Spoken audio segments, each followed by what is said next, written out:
हम सभी लोग प्रतिदिन की भांति सुबह की क्रीम क्लास में काल चक्र पढ़ रहे हैं और अभी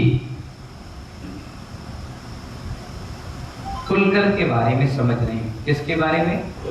कुलकर यानी उस समय के सभ्यता, संस्कृति, कर्म, शिक्षा, उठना बैठना, खाना पीना, व्यापार, शादी ब्याह, बच्चे, सूर्य, चंद्रमा, ग्रह, नक्षत्र, तारे, वाहन, आना जाना, जो भी कुछ क्रियाएं हैं बिल्कुल नई दिखती थी भूमि के बाद। तो वो सब चीजों का ज्ञान कराना, वो काम कौन कराता है? कुलकर। और कुलकर जब जन्म लेते हैं तो उस समय हिंसा, लोभ, कसाय, राग, देश, इसकी प्रवृत्तियां धीरे धीरे बढ़ जाती है। तो स्वाभाविक है जब घर में 4 बच्चे होते हैं, एक बच्चा होता है तो ज्यादा कोई ध्यान नहीं देता। अरुण जी, एक बच्चा कोई होता है तो कोई ज्यादा ध्यान नहीं देता, पहला है लाड़का है। जब दूसरा हो जाए, तीसरा हो जाए, चौथा हो जाए और कोई बदमाशी करे तो हम क्या करते हैं? उसको रानू भाई डांटते हैं, मार भी देते हैं, दंड भी देते हैं। तो इसी प्रकार जब कुलकर का जन्म हुआ तो उस समय लोग क्या करते थे? गलत कार्य कर गए, किसी की चीज उठा ली, किसी की खा ली, चोरी कर ली, किसी के साथ गलत काम कर दिया, किसी भी प्रकार से कोई प्रवृत्ति के कारण आ गई तो लोग सैनिक पकड़ के किसके पास लेकर जाते थे? कुलकर के पास। अब कुलकर करेंगे क्या? क्या करेंगे? अब मेरे पास कोई लाए कि महाराज जी देखो ये बिना पूछे चौके में चला गया, अब इसको क्या किया जाए? हम तो महाव्रती, हम तो कुछ बोल ही नहीं पाएंगे। भाई सामाजिक व्यवस्था है, आप देख लीजिए, समझा सकते हैं। तो वो समझाना ही दंड व्यवस्था थी। आज के समय में जज के पास जाते हैं, पुलिस थाने में जाते हैं, पर ये व्यवस्था हमारे यहाँ राजा महाराजाओं के समय से बन चुकी थी। कुलकरों के समय तो सब लोग कुलकर के पास लेकर के गए तो उन्होंने 3 शब्दों का प्रयोग किया।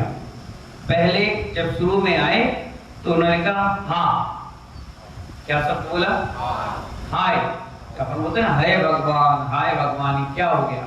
तो ऐसे ही किसी ने किसी की चोरी करी, डकैती करी या किसी को परेशान किया, मारा पीटा, जो भी दिक्कत करी होगी तो उन्होंने क्या बोला? हाँ। हाँ मतलब बहुत बड़ा अपराध हो गया।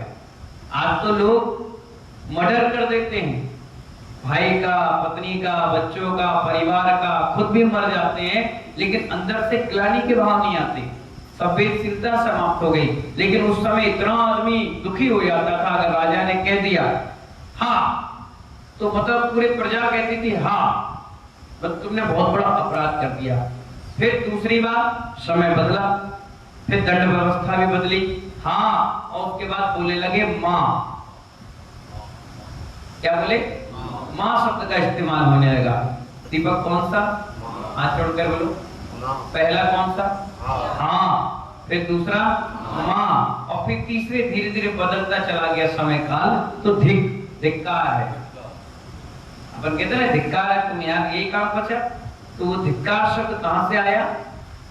कुलकर के समय से। तो 3 दंड व्यवस्था थी, हाँ, माँ और धिक। क्या कहा? हाँ, माँ और धिक। किसी दिन सब समझ में आ रहा है? क्या क्या आया बताना? हाँ, माँ और धिक। इतना कह दिया समझ जाओ बहुत बड़ा आपको प्रायश्चित मिल गया। क्या मिल गया राजू भाई? प्रायश्चित मिल गया। इसलिए आचार्य कहते हैं कि ये प्रायश्चित व्यवस्था, दंड व्यवस्था कहां से चली आई? कुलकर होने दी है। उस समय जजमेंट के लिए कौन थे? कुलकर थे। उस समय अपराध को क्षमा करना या उस पर प्रायश्चित करना या ये दंड व्यवस्था किसने दी? कुलकरों ने दी। ये व्यवस्था चली और आदिनाथ भगवान के समय से ही ये चालू हो गई। क्या हो गई? हाँ, उनके पिताजी ना भी रहे तो उन्होंने चालू करी। उसके बाद उनकी गद्दी को किसने संभाला? आदिनाथ ने। तो उन्होंने भी यही व्यवस्था चलाई, हाँ, माँ और धिक। लेकिन भरत चक्रवर्ती, कौन से चक्रवर्ती? उन्होंने इसको और बड़ा अच्छे से कर लिया। जैसे अभी हमारे भीमराव अंबेडकर साहब ने संविधान की रचना की और संविधान 1947 में बनकर तैयार हुआ, 49 में ऑर्गेनाइज हो गया। ठीक है, चलता रहा। उन्होंने अपनी सोच से बनाई, उस समय की व्यवस्था को देखकर चला। अब माननीय नरेंद्र मोदी जी, उन्होंने 370 धारा, यूसीसी, कई प्रकार की धाराओं में कुछ चेंजिंग, कोई व्यवस्था आज के परिवेश से हिसाब से कर रहे हैं। तो ऐसी उस समय कुलकर ने जो व्यवस्था बनाई, फिर आदिनाथ ने समझा, आदिनाथ से चक्रवर्ती आ गए। कौन? भरत पहले चक्रवर्ती थे, वो भी राजा थे। तो उन्होंने दंड व्यवस्था को थोड़ा सा चेंज कर दिया। उन्होंने जैसे शारीरिक दंड देना चालू कर दिया। कैसा? अभी बांध के नहीं रखते थे, सिर्फ मुंह से बोलते थे हाँ। जैसे अनुराग ने कोई गलती कर दी और आप मेरे पास लेके आए, मैं कहते हाँ, मतलब बहुत बड़ा अपराध हो गया। फिर तुम कुछ दिन बाद कोई फिर गलती कर गया तो हमने कहा हाँ माँ, फिर माँ शब्द का इस्तेमाल कर दिया। फिर तीसरी शब्द में आ गया धिक, हाँ माँ धिक। क्या बोला? हाँ माँ और धिक। इसी में समझो सारी धाराएं, सारा वकील, जज, सब कुछ हो गया। समझ गए ना?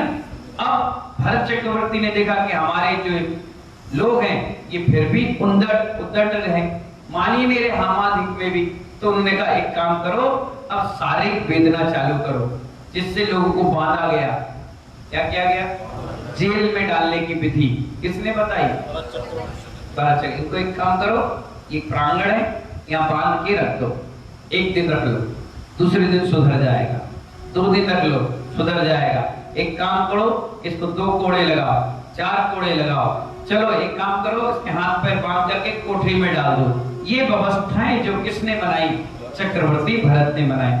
बद बंधन की पद्धति किसने चलाई? भरत चक्रवर्ती ने चलाई। ये सारी दंड व्यवस्था नाभि राय के समय से, आदिनाथ के समय से, भरत चक्रवर्ती के समय से आई। अगर मैं आपसे कभी पूछूं कि ये दंड व्यवस्था किसने सिखाई, किसने चलाई, तो कहना पहले तो कुलकर ने चलाई। किसने चलाई? कुलकर ने। और उसके बाद फिर आदिनाथ ने, और आदिनाथ से लेकर के भरत चक्रवर्ती। लोग आकर हमसे पूछते हैं ना, महाराज जी हमारा सूत्र लग गया, क्या करें? तो हम क्या बताते हैं? 10 दिन आप दूर रहिए। पातक लग गया, 12 दिन दूर रहिए। अच्छा, चटाई में बैठ सकते? नहीं। अच्छा, चौके में आहार दे सकते? नहीं। मंदिर में तरफ चढ़ा सकते? नहीं भैया। अच्छा ठीक है, तो आप लोग क्या करते हो? हमारी बात मान लेते हो। ऐसे ही वहां के राजा की बात मान लेते। सभाएं लगती बड़ी बड़ी और रोज कोर्ट पेशी होती है, ऐसे वहां समय दिया जाता था, पूरी प्रजा बैठती थी और सबका सॉल्यूशन निकाला जाता था। कई चीजें ऐसी होती थी जो मंत्रीगण समझाते थे, नहीं महाराज अब ऐसा हो गया, नहीं महाराज अब ऐसा हो गया, तो संशोधन भी हो जाता था। ज्ञानी थे, जाति स्मरण हो जाता था और अवधि ज्ञानी भी होते थे। ठीक है ना? तो इसके बाद ये तो अवसर्पणी काल निकल गया, पहले से छठम काल तक निकल गया। अब छठम से फिर 49 दिन कुवृष्टि के साथ फिर सुवृष्टि 49 दिन होगी, फिर छठम काल आएगा। क्या आएगा? अब छठम काल आएगा, लेकिन पंचम काल के अंत में अपन ने अग्नि का लोप हो गया। तो जो आने वाले कुलकर हैं अब वो नई परंपरा के हिसाब से चलेंगे। क्या चलेंगे? अभी तो भोग भूमि थी। कौन सी भूमि थी? इसीलिए सारी सामग्री उपलब्ध थी। अब आएगी कर्म भूमि, और उसमें भी दुखमा काल आएगा, फिर दुखमा आएगा, फिर दुखमा सुखमा आएगा, तब तक शंकर जन्म लेंगे। तो वहां सिस्टम उल्टा चलेगा, थोड़ा सा उल्टा चलेगा। उसमें 14 कुलकर फिर होंगे। उत्सवपणी काल आएगा, अब बढ़ता हुआ आएगा। तो जब एक हाथ का व्यक्ति है वो धीरे धीरे बढ़ करके 500 धनुष पहुंचेगा, 500 से फिर 2000, फिर 4000, फिर 6000। अब हाइट बढ़ती हुई, बुद्धि बढ़ती हुई, हर चीज बढ़ते क्रम में मिलेगी, तो उसे कहते हैं उत्सवपणी। तो उत्सवपणी में भी कनक नाम के पहले कुलकर होंगे। कौन से? कनक प्रभ, दूसरे कनक राज, तीसरे कनक ध्वज। याद करने के लिए कितनी बढ़िया चीज है। कनक कनक जोड़ो, कनक कनक एक ही शब्द है, बाकी आप पीछे जोड़ते जाइए। फिर कनक पुंगव, फिर नलिन, नलिल प्रभ, नलिल राज, नलिल ध्वज, नलिल पुंगव, फिर पद्म, पद्मराज, पद्मध्वज, पद्म पुंगव। इस प्रकार कितने कुलकर होंगे? 14। पर इनकी व्यवस्था थोड़ी दूसरी है। इनकी व्यवस्थाएं कैसी है? दूसरी है। इन्होंने क्या किया, जिस प्रकार अवसर्पणी काल के 14 कुलकर होते हैं, उसी प्रकार उत्सर्पणी काल में 14 कुलकर होंगे। उत्सर्पणी काल में कुलकरों की उत्पत्ति दुष्मा नामक द्वितीय काल के 20,000 वर्ष व्यतीत हो जाने पर 1,000 वर्ष शेष अवधि में होती है। यानी जो दुखमा काल है उसमें कोई कुलकर जन्म नहीं लेंगे। कौन से काल में लेंगे? दुखमा काल में भी, जो 21,000 वर्ष का है। कितना?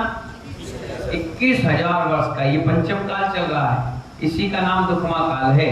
कितने हजार वर्ष का है ये? 21,000 वर्ष का है। इसमें 1,000 वर्ष कम रह जाएगा। कितना? 1,000। यानी 20,000 निकल गया, कितना बचा? 1,000 बचा। जब दूसरी बार आएगा राउंड में, तो जब 1,000 बचेगा तो उस समय कुलकर जन्म लेंगे 14। अब उनकी आयु कितनी रहेगी मालूम? किसी की 100, किसी की 90, किसी की 40, किसी की 50। शुरुआत से होगी ना 1,000 से, और सारे 1,000 में समाप्त हो जाएंगे कुलकर। तो कोई 100 वर्ष का होगा, पहले कोई 40 वर्ष का होगा, फिर कोई 60 का होगा, फिर 70 का होगा, फिर 75 होगा। ऐसे करते करते बढ़ते क्रम में पूरी संख्या 1,000 वर्ष में समाप्त हो जाएगी। क्योंकि बढ़ते क्रम में अभी क्या थी, घटते क्रम में पहले 1,000 वर्ष के कुलकर थे, फिर 900 के, फिर 800 के, फिर 100 के, फिर 500 के, ऐसे। ठीक है ना? तो शेष अवधि में उनका जन्म होगा। ये कुलकर मनुष्यों को लकड़ी, पत्थर आदि का संघर्षण कर अग्नि उत्पन्न करने की विधि बताएंगे। क्योंकि अभी तक अग्नि का लोक था। काय का लोक था? ये पंचम काल है ना, इस पंचम काल के अंत में क्या होगा? अंत में मुनि आदि का श्रावक श्राविका होंगे। एक आचार्य, एक मुनि, एक श्रावक यानी क्षुल्लक, और एक क्षुल्लिका। इस प्रकार चतुर्वेद संघ होगा। और जैसे ही 500 साल में कल्कि और 1,000 साल में उपकल्कि होता है। आप देखिए कई ऐसे लोग आए, राजा, जो बहुत दानवीर कर्ण थे, बहुत अच्छे थे, जिनकी आज भी मूर्तियां लगाकर उनका जन्म दिवस, पुण्यतिथि लोग मनाते हैं। और कुछ ऐसे हुए जिन्होंने मंदिर, मस्जिद, गुरुद्वारा, धर्म, परिवार, समाज सबको तहस-नहस कर दिया। पूर्ण परिणामी होते थे खूब। तो उनसे बहुत सारे गलत कार्य हुए, जिस कारण से क्या हुआ, उनको कल्कि की संज्ञा थी। 2 प्रकार के थे, कल्कि और उपकल्कि। हर 500 साल में कल्कि और हर 500 साल यानी 1,000 साल में उपकल्कि होता है। तो जो उस समय का उपकल्कि होगा वो क्या करेगा? टैक्स मांगेगा। क्या मांगेगा? लाओ टैक्स। आजकल देखिए, चाहे प्रधानमंत्री नरेंद्र मोदी हो, चाहे शिवराज सिंह चौहान हो, योगी आदित्यनाथ हो, इनकी पूरी शासन काल में किससे काम चलता है? इनका टैक्स, जनता के टैक्स से। चाहे शराब का टैक्स हो, तंबाकू का टैक्स हो, रोड का टैक्स हो, पानी का हो, बिजली का हो, यहाँ तक कि दुकान का, हाउस का, हर तरीके से टैक्स लेते हैं। पहले टैक्स क्या का था? जितना आपने कमाया उसका 10%, और आज कम से कम 33%। कितना? हाँ, GST 18%, किसी में 12%, किसी में। अब तो महिलाओं के ऊपर भी टैक्स लगने लगा। अगर वो सरकारी जॉब है तो आप देखिए 1 लाख की तनख्वाह आपको दिखाई जाएगी, और मिलती कितनी? 70,000। 20,000 कहाँ चले गए? टैक्स में चला गया, म्यूचुअल फंड में चला गया, फाइनेंस में चला गया। आपने जो ले रखा है, मकान, दुकान, किराया, गाड़ी घोड़ा, पेट्रोल, डीजल, सब कट पिट के आपको 70। और पत्नी के पास बायोडाटा जब पहुंचा था लड़की के पास, तो क्या पहुंचा था? आप तो खुश हो गए जब पत्नी, मतलब लड़की पत्नी बनकर पहुंची, तो राजू भाई क्या मिला उसको? 70,000। रोने लगे, 30,000 गया। किस तरह गया? नहीं, वो म्यूचुअल फंड यानी आगे फाइनेंस व्यवस्था में आपके काम आएगा। तो टैक्स लेने लगे। अभी टैक्स जैन मुनि पर नहीं है। जैन मुनि नग्न है, दिगंबर है, कहीं भी आ रहे जा रहे, सब कुछ है।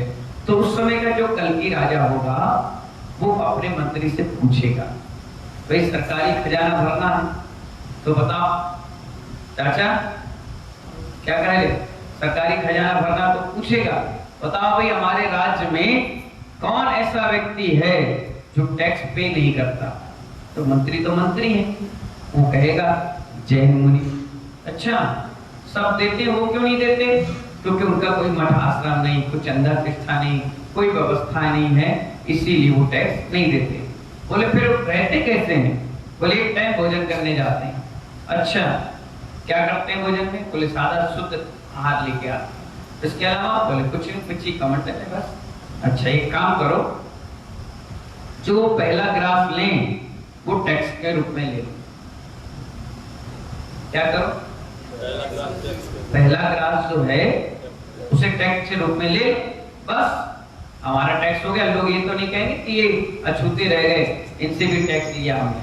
वो तो अपनी वाहवाही चाह रहे हैं ना। बस जैसी आहार के लिए मुनिराज जाएंगे, उनका मंत्री आएगा और कहेगा महाराज जी टैक्स दो। महाराज बोले हम कहां से दें? बोले एक काम करो, जो पहला ग्रास है वो हमें दे दो। महाराज बोलेंगे ले तो हमें क्या करना? जैसे वो पहला ग्रास ग्रस्त ने दिया और उन्हें हाथ से उठाया, जैसे ही उठाया मुनिराज अंतराय कर देंगे। क्या कर देंगे? एक अंतराय होता है का हरण अंतराय। बोलो, हाथ जोड़कर बोलो, काक हरण अंतराय। जैसे कौवा आकर कोई सामान उठा ले तो उसे क्या कहते हैं? काक। हरण का मतलब उठा लिया और अंतराय का मतलब छोड़ देना। तो काक हरण नाम का एक अंतराय आता है 32 अंतराय में। तो वो अगर कोई हमारे अंजलि से सामग्री उठा ले, क्या कर ले? वैसे कोई उठाता नहीं है, अगर उठा ले तो तुरंत मुनिराज अंजलि छोड़ करके बैठ जाएंगे, क्योंकि आपने काक हरण का अंतराय कर दिया। तो जो मंत्री होगा वो उठा लेगा, जैसे उठाएगा महाराज अंजलि छोड़ देंगे। दूसरे दिन फिर आहार के लिए जाएंगे, फिर उठाएगा। ऐसे 7 दिन, इतने इसमें आ गया है। इसलिए मैंने कहा था काल चक्र जिसने पढ़ लिया ये सारी चीज उस समझ जाएगा कि क्या चल रहा है संसार में। अभी होगा कुछ दिन में देखना, मंदिरों पर टैक्स लगने लगे, मंदिर को गुल्लकों में लगने लगे, रजिस्टर बॉडी बन गई, रजिस्टर होगी तो 1 नंबर में आ जाएगा, ज्यादा पैसा आएगा कहाँ गया। ये सारी चीजें जो चल रही है ना, ये इसी का प्रभाव चल रहा है। अब क्या होगा? 7 दिन जैसे अंतराय होगा तो 1 दिन आदमी झेल लेगा, 2 दिन झेल लेगा, 7 दिन कैसे झेल पाएगा? तो आचार्य महाराज जब 7वां दिन अंतराय करके आके बैठेंगे तो अपने संघ को बैठाएंगे, कहेंगे कि अब हम समाधि मरण कर रहे हैं। क्या कहेंगे? सब कहेंगे क्यों? बोले बस अब कल की राजा का अत्याचार बढ़ गया है, पंचम काल अंत पे आ गया है। और मुनिराज हाथ में हाथ रख करके अपनी समाधि संलेखना के लिए चारों प्रकार के आहार पानी का त्याग करके बैठ जाएंगे। जैसे वो बैठेंगे उनका सन बैठ जाएगा, और सन बैठते ही महाराज की यहाँ समाधि हुई, उसी समय उस समय का जो देव होगा वो जागृत हो जाएगा। वो देखेगा कि हमारे धर्म का नाश कर दिया, किसने किया? उस कल की राजा ने। वो जाएगा, सबसे पहले उसको समाप्त करेगा और उसके बाद अग्नि का लोप हो जाएगा। अग्नि के लोप होते ही छठम काल प्रारंभ हो गया। क्या हो गया? आदमी एक हाथ का रह जाएगा, अग्नि रहेगी नहीं तो आदमी क्या खाएगा, क्या पिएगा? आज अग्नि है इसलिए भोजन पानी ये सारी चीजें आपको दिख रही हैं। हम सोचते हैं अग्नि बुझा देंगे तो क्या हो, नहीं, अग्नि तो अग्नि है, बुझ गई यानी बहुत बड़ा अनर्थ हो जाएगा। अग्नि के लोप होते ही सारा पृथ्वी तहस नहस हो जाएगी, लोग कच्चा खाने लगेंगे, भूख है। और यहाँ की भूख तो ठीक है, चलो आप 2 टाइम में भी, 1 टाइम में भी अपनी इंद्रियों को, रसना इंद्रियों को संभाल रहे हैं, उस समय कोई नहीं संभालने वाला, सब दमादम। जैसे भूखमरी हो जाती है ना, जहाँ बाढ़ आ जाती स्थिति देखो, अभी पाकिस्तान में बाढ़ जैसी स्थिति बन गई, वहाँ अकाल जैसा स्थिति बन गई। तो 1 ट्रक अगर आटा आता था तो लोग मारते थे, पीटते थे, सिर्फ काय के पेट भरने के। ऐसी गंदी स्थिति उस पंचम काल के अंत से छठम काल तक बन जाएगी। तो उस समय क्या होगा? अग्नि का लोप हो जाएगा सारा। तो अब दोबारा अग्नि लाने के लिए ये खुलकर हमें शिक्षा देंगे। क्या देंगे? लकड़ी और पत्थर के घर्षण से क्या होगा? अग्नि प्रज्वलित होगी। फिर धीरे धीरे संसार और ये सारी चीजें गृहस्थी जमना चालू हो जाएगी। तो वो लकड़ी और पत्थर से आदि से संघर्षण से अग्नि उत्पन्न करने की, अन्न पकाने की, क्या की?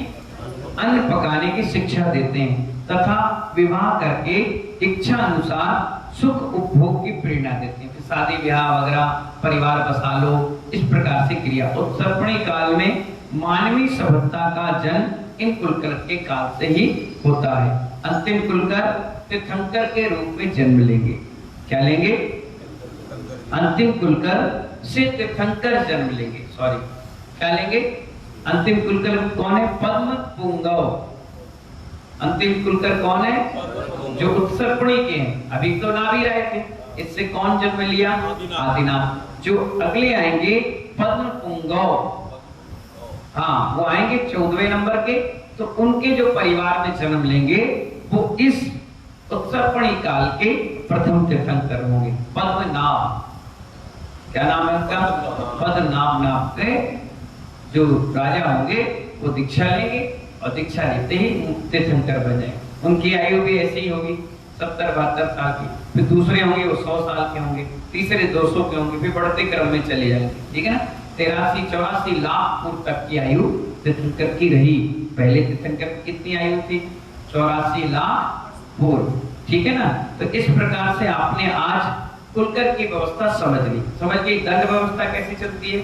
हाँ, मां, अधिक, शारीरिक और बद्ध बंधन, ये कौन सिखाया? भरत चक्रवर्ती ने सिखाया। आने वाले काल में कितने कुलकर होंगे? 14 होंगे। वो क्या सिखाएंगे हमें? अग्नि जलाना, खाना पकाना, शादी ब्याह, सुख उपभोग की सारी सामग्री। जो पहले व्यवस्था चली उसी के तरह यहाँ थोड़ी उल्टी चलेगी। वो अग्नि पहले से थी, अब यहाँ अग्नि जलाई जाएगी, बस, और कोई नहीं है ना। इस प्रकार अपन ने आज कुलकर व्यवस्था का चैप्टर समाप्त कर लिया। कुलकर समझ में आ गया ना सब? सभ्यता, मानवीय सभ्यताओं को अच्छी व्यवस्थित तरीके से ढंग से प्रस्तुत करना। अब कल पढ़ेंगे तीर्थंकर। क्या पढ़ेंगे? और तीर्थंकर के साथ पढ़ेंगे 16 कारण भाव। अभी आप लोग सुनते हो ना, जो तीर्थंकर बनते हैं वो कौन सी भावना भाते हैं, पर उसके बारे में नहीं मालूम। अरुण जी नहीं मालूम, शुभम भाई बस बोलते हैं दर्शन विशुद्धि भावना भाई 16 तीर्थंकर पद पाए परम गुरु होय, जय जय नाम परम गुरु होय। इतने ही पढ़ते हो, लेकिन अब कल से आपको समझ में आएगा कि क्या है 16 कारण भाव। समझ में आया कि नहीं? 16 कारण दर्शन विशुद्धि आदि क्या है। तो भावना भाओगे तभी तीर्थंकर बनोगे। तो तीर्थंकर का चैप्टर प्रारंभ होने से पहले समझ लो बनता कौन है। तो कल से अपन क्या पढ़ेंगे? 16 कारण भावना, और पढ़ करके अपन भी भावना भाएंगे कि हम तीर्थंकर कैसे बने। इन्हीं मंगल भावना के साथ जय बोले महावीर भगवान की।